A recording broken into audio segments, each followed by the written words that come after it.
So hello guys, and we're back again with another standard deck tech, but still in the way. This was known before when I introduced this sort of a deck strategy back in Capena, and we have this update again with the Brothers War build, and this is one of the user submitted deck list at MTG Goldfish, and they call it as the Devilish Faye. This is sort of a combination of two major card components in this build. So we're going to browse through the list with, again, as the name suggests, Devilish Ballet with Jenny Faye combo.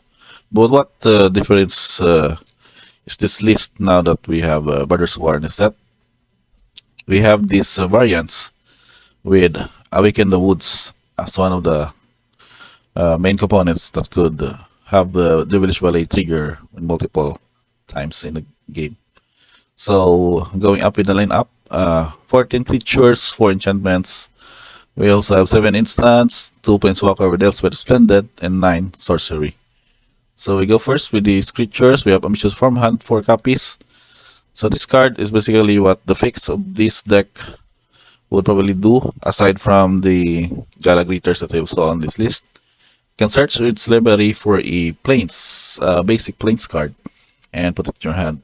And as a bonus, if you're able to go with the Coven, you can transform this one into Seasoned Qatar to become this one as a 3/3 lifelink, and as added attacker if needed. Now for its next copies, 4 of the Gala Greeters. I have this version. I'm not sure what language this is. I think this one is German.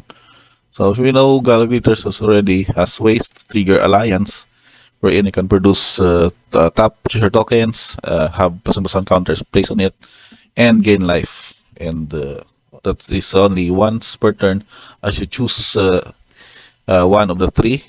So basically, you can have up to 3 triggers in one time. But the important thing here is that you can go with the treasure, wherein you would need the treasures, extra treasure token that coincide with Jenny Faye's ability.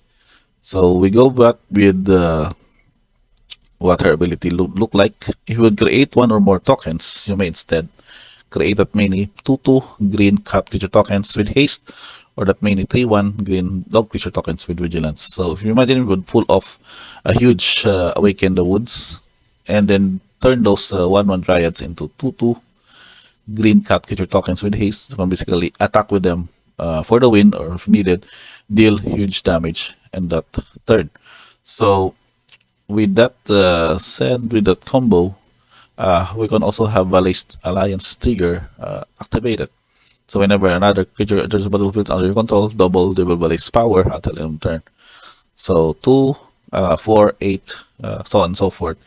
If needed, that any of the mana that you use to produce those tokens, and more so if you would have to have those dryads again pump out another Awaken the Woods. So imagine the huge amount of damage that can basically win you the game in that single attack.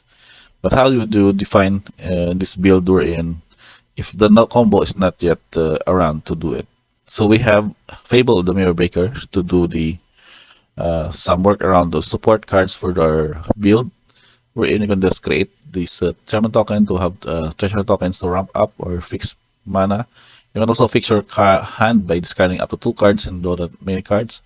And at the same time, if you're able to flip and activate this copy, you can do multiple reflections, wherein those tokens will also trigger the Alliance ability, and at the same time do some relevant shenanigans in the deck. So that this barely rely on how you would do this setup, but the good thing is that you would really have enough options to be able to do this stuff to gain you board advantage in your opponents.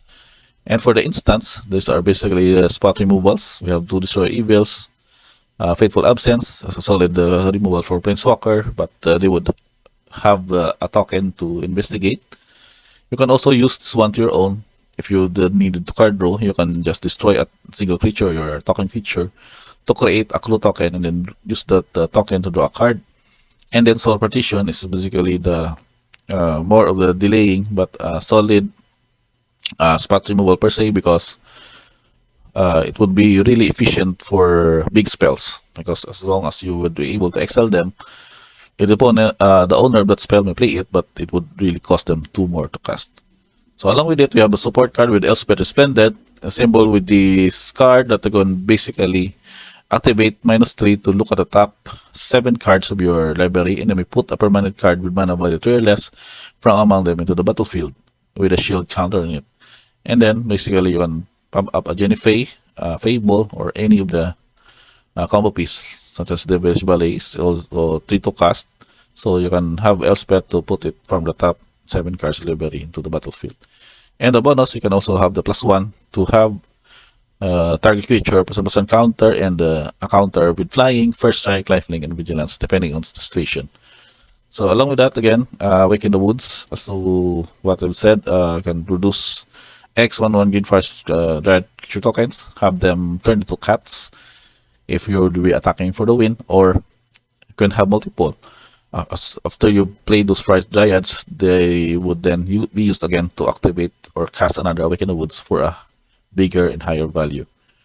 Then with this setup, we also have Kailash Construction. This is goes well with the Awake in the Woods because of this ability that you can put up to X artifact and or creature cards with mana value 3 or less from among them into the battlefield. So looking at up 7 of your library, you can basically pay 3 for X. We can have 3, or if you have spare mana, you can basically put all of those cards. That we can say we have artifacts that are creatures that has those mana value that's satisfied with the 3 or less. You can put them all at the same time and put the rest of the bottom of the library in another order. Now for another, so I can say as the shenanigans of this is the over the top. You can see this ability. You can just pay 5 in red to have this player reveal a number of cards from the top library equal to the number of non-permanents they control. So multiple tokens equals to multiple cards revealed from the top library. Then put all permanent cards they reveal this way into the battlefield and put the rest into the graveyard. So basically, you can have over the top of this would produce various or massive triggers of the alliance, and basically if you're able to pull off also another Devilish Valley, you can have those triggers happen at the same time, and goes with a pump, and because of the haste you can basically attack with it at the same time. So I suggest you would cast this one right before the combat step, so whereas you can also go with attacking with it instantly during your combat. And with those support cards, we also have another pricing, wherein you can have this.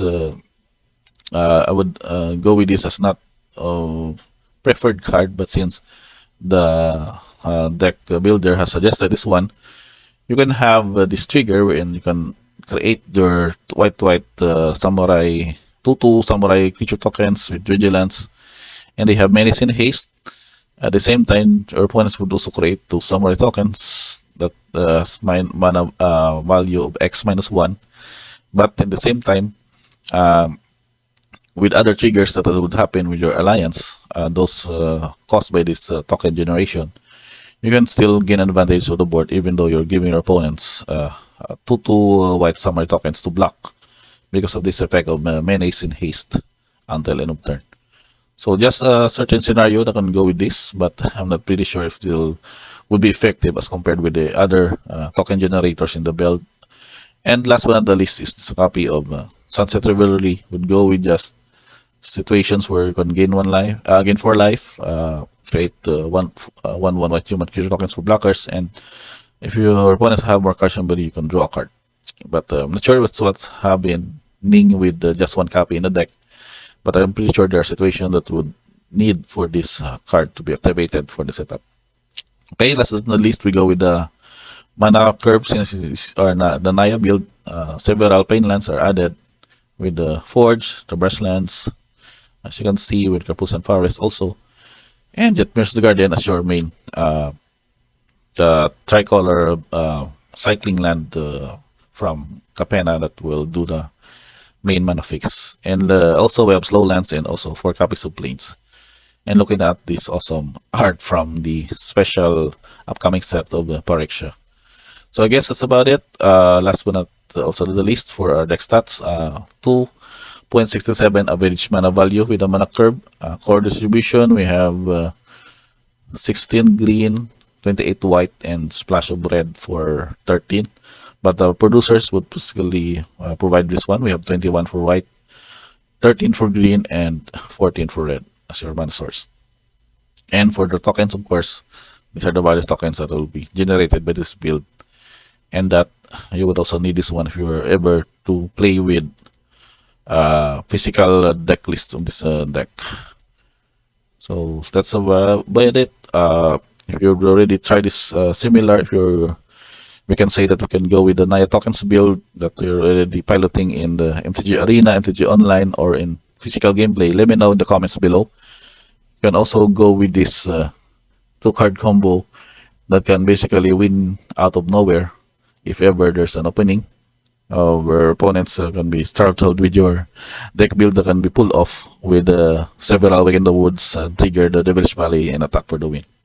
So that's about it. This deck Selesnya Devilish Faye from MTG Goldfish. Do hope for more MTG standard Brothers War content. Just click like and subscribe to the channel for updates and notification on as we produce more of this kind of videos in this build. And thank you for checking this video, and until the next time, see ya.